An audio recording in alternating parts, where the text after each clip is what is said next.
Welcome everyone back to I Want to Teach English. I'm Jose Torres.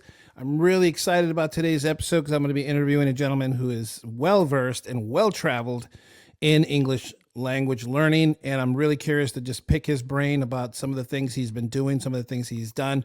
Hopefully he'll be able to share quite a bit of his experiences with us, because as teachers, this is the sort of thing we want to learn more about and just get perspectives from other teachers, and we can bring some of that into our classrooms to help our students. So give me a second and we will be bringing in a very special guest to this program. But before we do me a favor, please hit that like button, share this video with others. If you have been watching some of my videos, it really helps the channel when you subscribe, when you like the channels or like the videos, and share them with other people, because it's a very small thing to ask. It goes a long way, and it really does help. And don't forget to visit my website, iwtle.com. And if you've noticed that some of you that have been following me knows that I've been putting out more content, more articles, things that are just relevant to us teachers or ESL teachers here that are working with English learners at multiple levels, not just in the lower levels, which is my specialty, but just in teaching in general, because now the English language subject is gone completely all across the board now. Any content teacher out there knows that you're going to have an English learner in your classroom somewhere along the line, and you probably have way more of them than you thought you would at the beginning of the school year. So without further ado, please help me welcome our very special guest, Mr. Ken Larson of Air Language. Mr. Kyle, thank you for joining us on I Want to Teach English. Thank you for joining us. Hey, Jose. It's nice to be here. Kyle, and I have to admit, I have watched you on other programs and saw your interviews with other people, and I just think you have a wealth of information and a wealth of knowledge that I'm hoping you could share with some of us out here today. And I just want you to just tell us a little bit about yourself before we get into all the stuff Air Language, if you don't mind. Of course. I hope I don't disappoint. I don't think you will, Kyle. Yeah, that's something that you want to say on a podcast, right? Of course. No, I think so. A little bit of my story. I started thinking about teaching English, actually learning Spanish in high school, Spanish class in high school. So I thought it'd be really cool if we could have conversations in a class, and then I could just be the teacher and just kind of facilitate those conversations. That would be my job. That was my first thought. Came out of laziness, Well, let me tell you, I think there's always that spectator mentality. I think that some of us have as teachers, especially when we're getting started, getting our feet into this business. I think we all sometimes are in awe of our students when you start to realize how much they know and how much they have. This is all this vast future ahead of them, and it's great to see. Oh yeah, well, it's so fun to sit and watch a really diverse class, linguistically diverse class, talk about any complex topic, and yeah, I think that was one of my favorite things about teaching, for sure. So Kyle, you taught for well over a decade, and you have traveled all around, not only this country but all over the world. You've taught in China, I think you said. You talk to us about some of the other countries you visited in your career. Yeah, my first job was in a primary school in Mexico. It was fresh out of college. Went down there without really knowing what to do. I'd studied English linguistics, so I had a lot of theory, but zero classroom management. And, oh man, young man right out of college in Mexico. God, I can't imagine the kind of trouble you got into, Kyle. Can't imagine it. Yeah, no, I was on a basketball team in the town. I felt like, I felt like I was like an amazing basketball player. I never was, but yeah, no, and I taught first through sixth grade every day, 45 minutes. I taught each class every day, and it was a killer. It was an absolute killer. The third grade girls, I had 3 third grade girls in this class, and I had no idea how to teach them. No idea.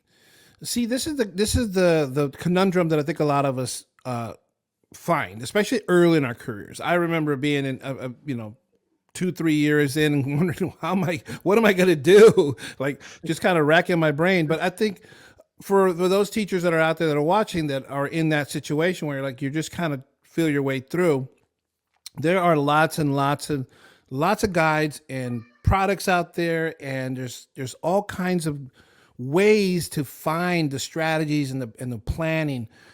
The internet has really brought this entire toolbox, if you will, everybody else's toolbox at our disposal. And that's one of the things that I think going into publishing articles, I think that's kind of what motivated me, Kyle, in that I don't, I wish going back 20 something years when I started that there were this vast amount of information at my fingertips to kind of help me along, especially like videos and stuff, of watching other teachers. But I totally get what you're saying about having students that you just have no clue what to do. I know that I had a group of Nepalese students.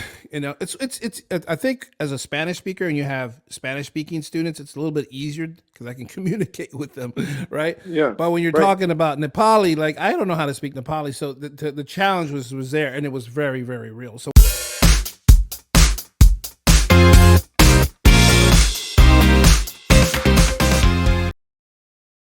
So going back to the Nepali students that I was working with, I mean, it was kind of slow going at first, but one of the tricks I think is pacing yourself, right? You have to pace yourself. I think that's one of the hardest things that teachers, especially young teachers, have to learn. And I don't mean like young in age, because you could be a middle-aged person just starting out in ESL. But really, early in your career in ESL, the pacing is so key. Wouldn't you say, Kyle? Oh yeah, yeah, no kidding. Because you can expect so much out of yourself, out of the students, and and then the reality is language acquisition is not that fast. No, especially when you're teaching in a foreign language context, where you're really the only source of input for these students. I think the motivation part, if it's not internalized in students, it can be impressed upon them by peers and by others around it, which is why creating a very welcoming and a very exciting environment in a situation where sometimes you don't have students that you may not know their backgrounds. They may be having some kind of trauma. They may be having all kinds of social emotional learning issues. They may be just kind of scared because they're in a new environment. They don't know the culture yet.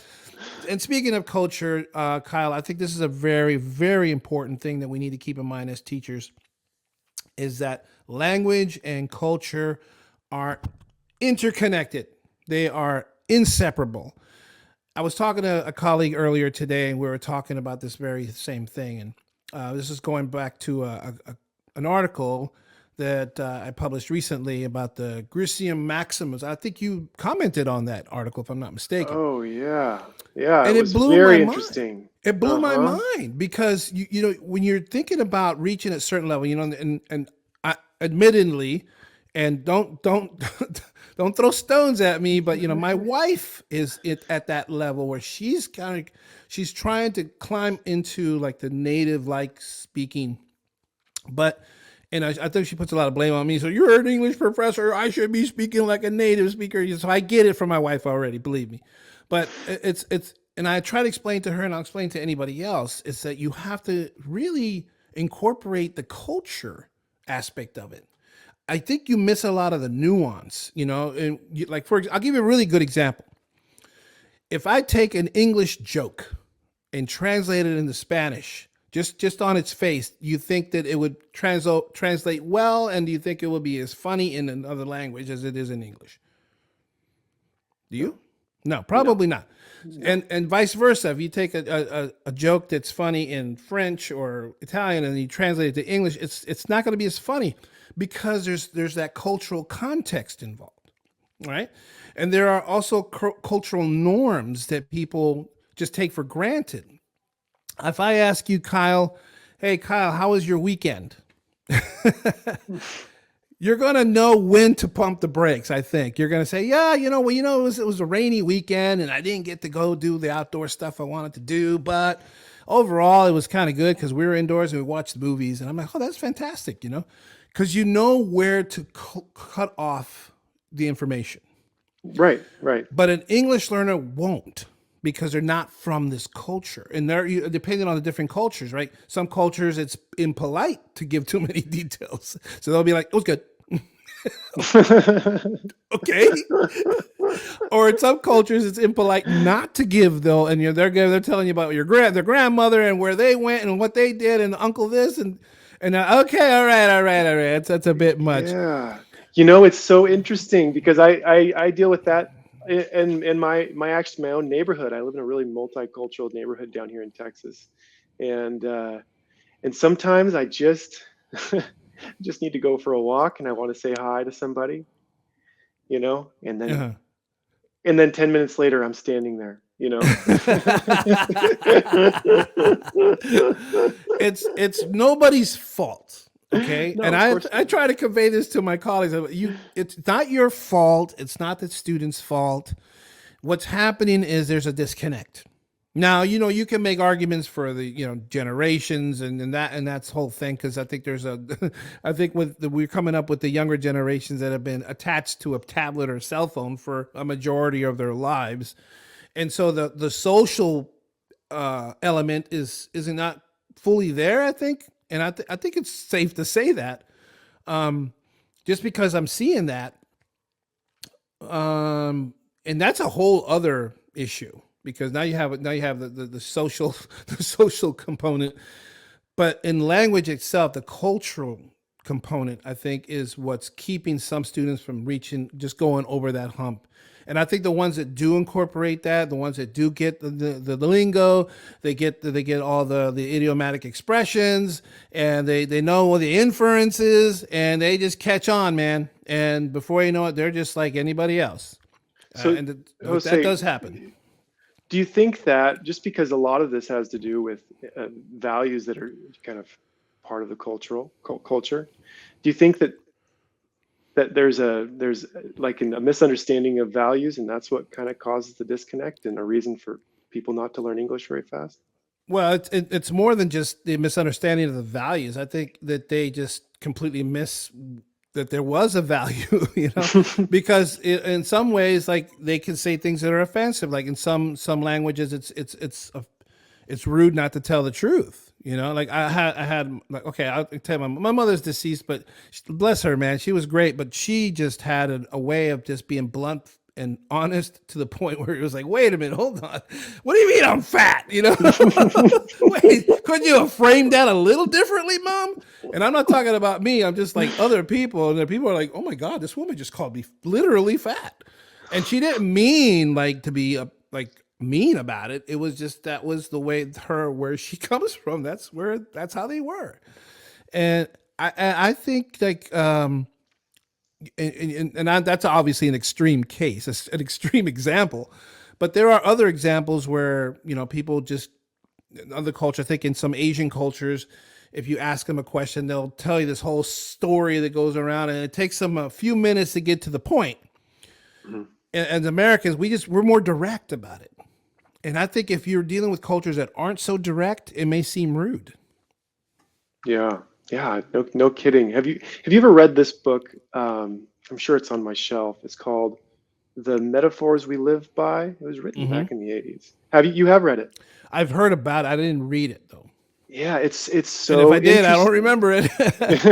But I Yeah, remember that title. Go ahead. yeah. I mean, well, it's all about how kind of these metaphors, these conceptual metaphors that we have in our languages, they kind of paint the way we see the world. Yeah. So when you consider time, we talk about time in terms of money. You invest time, you waste time, right? Yeah. You save time, and that kind of maybe I don't know if it, maybe it creates a value, maybe it comes from a value, maybe it's both. But Yeah. yeah, it's so interesting when you really get into the weeds. Sure. I think if that's probably one of the things that we need to do as teachers is to become a little bit more aware of the cultures of the students that come into our classrooms. And I'm not just saying that as it's just some kind of like I'm talking out of the side of my mouth. I mean, you really need to kind of dig a little bit and just kind of get to know a little bit about the cultures even for example, one of my colleagues, say, who's from Kenya, just starting to talk with her about some of the cultural norms from where she comes from, and they're an English speaking country, so it's just so different, the customs. So it's not just the mechanics of it. It's not just the learning, the pronunciation and the vocabulary, and picking up on phrases and punctuation and grammar and all that stuff. Those are the mechanical aspects of the language.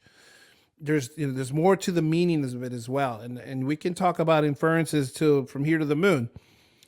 For an English language learner, it's extreme. It's way more difficult than we realize. And the only way we can really understand that to its fullest is if we try to learn another language. And I was at a PD this past week, and the person did started to do the whole presentation in Greek, and we're all looking at each other and said, "Oh, you don't understand." So that she started teaching us a little bit of some of the letters here and sounds there and then she would just keep going with the lesson. I'm like, wait a minute, that's not enough. That's not enough. I'm trying to piece. Okay, how about if I add some pictures? She says, and so she starts adding pictures to some of these words. Oh, okay, so we think maybe we can figure it out, but in the end, we just gave up. And she said, that's exactly the point.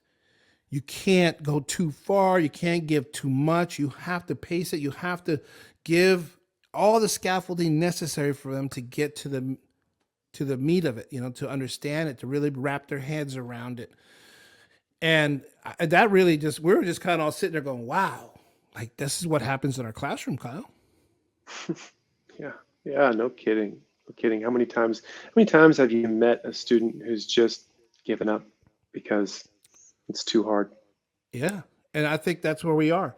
So Kyle, we've reached that point now. Talk to us about air language. How can the people that are watching this, because let me tell you something, it ain't my money, okay? When I go to the principal of the school or whoever hey, you guys got any products out there that could really help our students out? I'm like, hey, let's go with this or let's go with that. Like I said, it ain't coming out of my pocket. So talk to us about air language and how that would benefit English language learners, and how would that help the teachers? Yeah, no kidding. Kind of department heads and principals, they're kind of concerned with the budget, and teachers are really more concerned with time. That's their biggest resource, is time. Yep. Right. Yeah. And so that's kind of what air language is all about. It's giving teachers back time so they can invest it in students. How does it work? It's pretty simple. It's a system of books that are organized by topic and level. After each book, there's a really quick quiz, and students come into class, they open up their devices, and they start to read. They take a progress check that puts them into the correct level. So how is this different from like RAS kids or something that most of us work with anyway? Yeah. So during that time, the reading time, which usually lasts for about 15 or 20 or 25 minutes, teacher pulls a student to their desk and then talks to them about what they've been reading. So we have kind of it's not just plug your students in to a computer and then you can go ahead and do whatever you want. No, it's 20 minutes of time that you don't have to plan for, but you put students on there to read, to develop habits, so that you can talk individually with every student one by one, Wow. and then you're able to monitor progress. You're able to see all the stuff they've been working on. You're able to kind of give them reading goals, or collaborate with students to come up with reading goals, so that they can work on those reading goals for the next time they come back to you. What kind of data are we talking about? Well, they're gonna want to track. They're gonna. It's all about data, Kyle. It's gotta have rock solid data. What are we talking about? Yeah. So in our reading conference portal, it's pretty cool. We have standards that are uploaded. All standards from all 50 states are in there. And so you select your standards, and then we have the reading and the speaking standards right next to each other. You can check those off for the different levels that the students are at. There's also questions, kind of leading questions that you can have conversations. That can lead a conversation. There's sounds, so decodable different morphemes, right? Or phonemes, Yeah. different phonemes Right. that teachers can click off. There's a little section where you can take notes of students. There's all of that, and then we have our our student analytics section. Mm. And student analytics section basically collects all of the amount of time students are reading, the standards that you're checking off, the words that they're saving. So while students are reading, if they don't know a word, they just click on the word. A little picture pops up with a caption underneath. They can save those words and go back to those later. Those are all saved in that So, section as well. so this was somebody really put some thought into this and how this would be advantageous for an English learner. Then But that's what it's built for. It's it's built specifically for the ESOL class. okay. So let me ask you this: when you're so obviously the students need to have all access to laptops and Wi-Fi, good Wi. Let me rephrase: good Wi-Fi, Hmm. because some schools are spotty. Is there an offline version? No, no. Right now, it's only online. It is. People typically they use these Chromebooks to get on, and we haven't had any trouble loading any of the pictures. It's not like these things are really high quality. They're good enough quality. They're fine, and you couldn't tell much of a difference between this and a really high quality picture. But it's low enough to where anybody can use it. So can you talk a little bit about the people who developed this? Who are these people? Would this be like a lot of states? And I'm not going to say every state, but a lot of states are WIDA states. You know WIDA. That's right. And so a lot of the things that a lot of materials we buy, a lot of it, they obviously want to use the WIDA standards and the WIDA rubrics. So were you using the WIDA standards and WIDA rubrics when developing this product? Yeah. So I started to develop this when I was living in Washington State.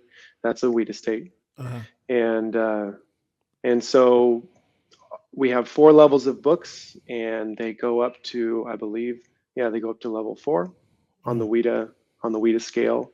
gotcha. Um, so I started to write the books initially.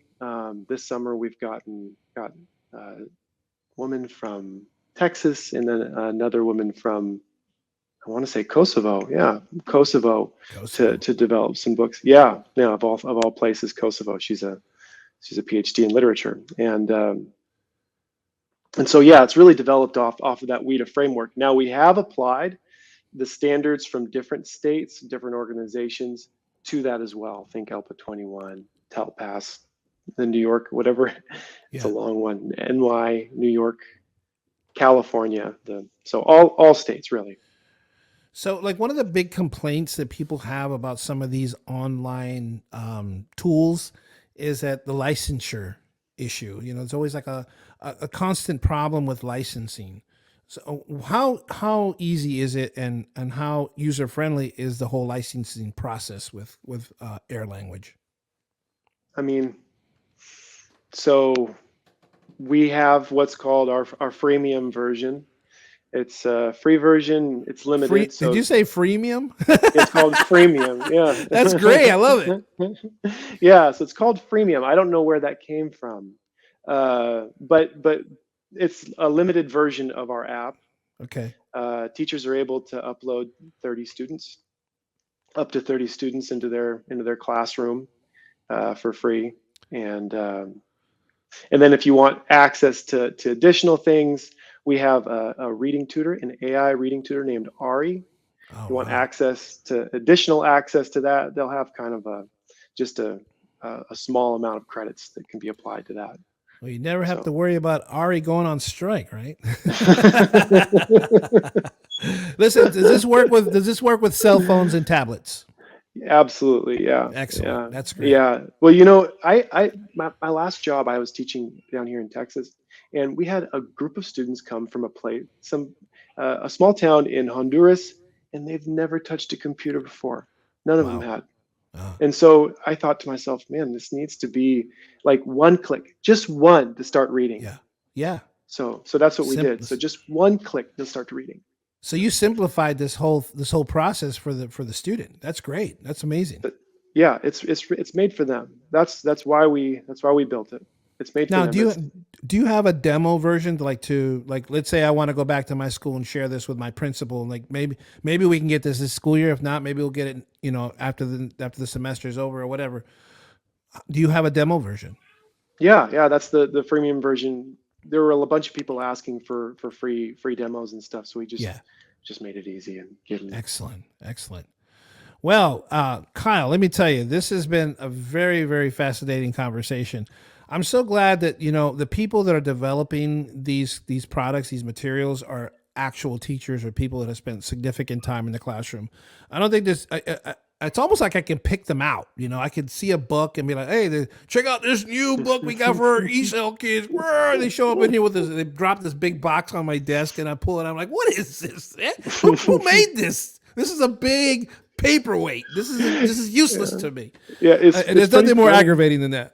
Yeah, no kidding. I remember talking to a publisher, someone around publishing. He said, yeah, they're high-low books, and they were about like skateboarding. And I looked around, my classroom, and I'm like, nobody has ever jumped on a skateboard in here. Yes, they probably don't know what a skateboard is. Some of them poor kids, man. Yeah, Kyle, let me tell you, it's great. It's fun to talk with another ESOL teacher, somebody who has experience, somebody who's been around the world. I think you're doing a wonderful service to the job, because everybody here who's worked with and is working with ESOL kids, we're always looking for something to help out, something to offer the students that'll show some progress. And what you're proposing and your product is something that we can actually produce, data. We can produce some kind of progress and say, okay, look at this. And this is something that we can control, or at least something that we can access, right? Because there's nothing more frustrating than for us as teachers to be like, oh yeah, we gotta put this kid on this test and we do this test and then we do another test and then we do another test.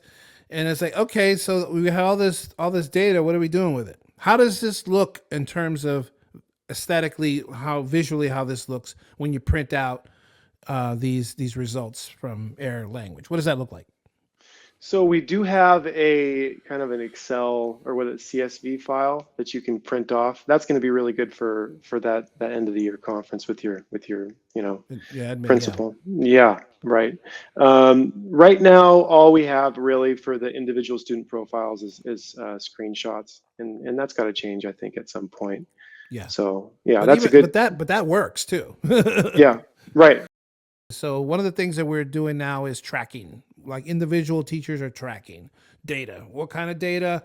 I think that's the last thing that we can decide on our own. We're going to either track the reading or we're going to track the writing or something like that until they decide, yeah, we want you to track this. Air Language, everyone. Kyle Larson. Kyle, it's been an absolute pleasure. It's a delight to speak with you finally. I know you and I have been kind of going back and forth for a while on LinkedIn. If you're not following or if you're not connected to us on LinkedIn, our LinkedIn information will be in the description below, as will be Kyle's website and where you can communicate with him if you're interested in learning more about Air Language. And also, can we put some of your social media out there, Kyle? Is that all right? Yeah, absolutely. Please do. Yes, communicate with Kyle and get some more information. I'm definitely going to go back to my school. I'm going to share this with my principal and my, all my ESOL people and see what they want to do, because we do have some individual budgeting in our school. And maybe a couple of weeks ago when we first started school, the principal was like, "Hey, you got anything I can spend money on?" I got this money, I need to spend it. I'm like, "Oh, I don't know, man." So maybe this will be one of those things. I don't know. Well, you know how these things work, Kyle. Yeah, sooner rather than later, right? No, yeah, exactly. While the getting's good, right? Yeah. Anyway, please be sure to hit that like button. Please share this video with others. Show Kyle Larson some love. Go on his sites, connect with him on LinkedIn and other places. Share this video with others and get the conversation going, because Kyle, we desperately need as much good material as possible, and your tool seems like it's really dynamite. I'm looking forward to it. Thanks. Thanks, Jose. And until next time, everybody, God bless.